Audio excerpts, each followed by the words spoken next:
Can you picture living in a country so weak it gets taken over twice by foreign enemies, and yet struggles greatly, but still somehow pieces itself back together? This is why I want to inform you about the country Poland. We'll take a look at the history before, during, and after World War II. We'll also look at the truth of Germany's conquest of Poland and how it wound up in the hands of Soviets at the end of the war. Personally, I've never been to Poland, but after researching this country for another class, Poland became a very interesting country to me. I will now discuss the effects of Poland before the war.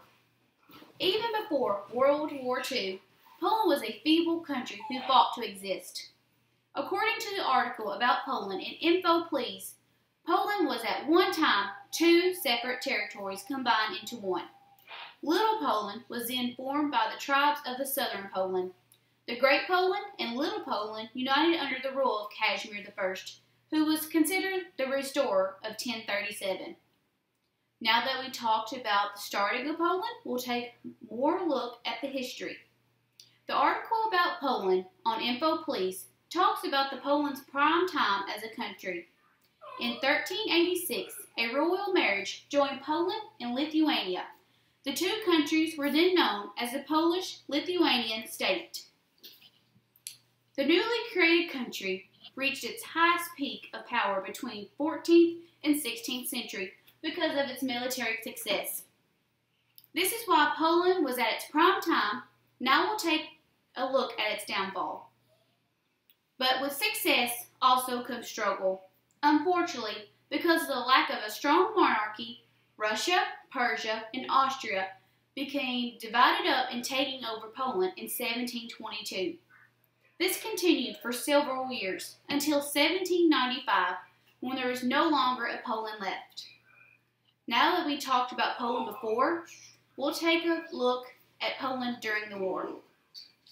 In the article called Germany's World War II Occupation of Poland from the Spiegel Online International, I learned that even in the very beginning of World War II, Poland was taken over rapidly.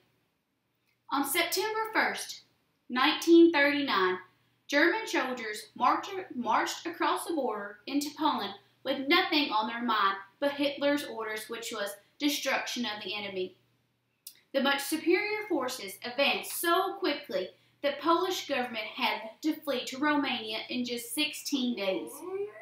The Nazis had more time in Poland than any other country to execute their policy against those who were considered racially inferior.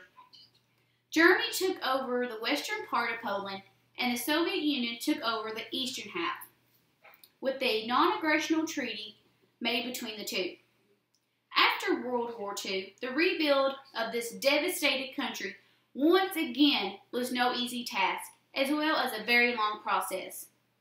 Stephen Payne, the author of the article Least We Forget, World War II, tells us that Poland was abandoned by its own allies and given to the Soviet Union. The British and Americans agreed to let the Russians keep the Polish land awarded them after the invasion of Poland. This effectively gave the Soviets the opportunity to have the full-scale occupation of Poland. Poland itself was lost until the recent fall of the Soviet Union in 1991, after 50 years under the Russian rule. The border was finally agreed by the West Germany in the Non-Aggression Pact signed on December 7, 1970. Now Poland is one of Europe's greatest economical performers and now has their own constitution and joins NATO, the European Union, in 2004. Today, we learned about Poland. We looked at the history of Poland and how it was created, how it was impacted during the war, and the repair and after the war. One final thought. We can think about Poland with this one final quote. Greatness lies in one being strong, but in the right use of strength, by Henry Ward Beach. Thank you. Today, we have our audience, Andrew Bright, Sue Benningfield, Otis Taylor, Karen Kirkland, Mike Bright, Kim Bright, Zachary Benningfield, Laura Lee Garrett, and Aaron Bright. Thank you.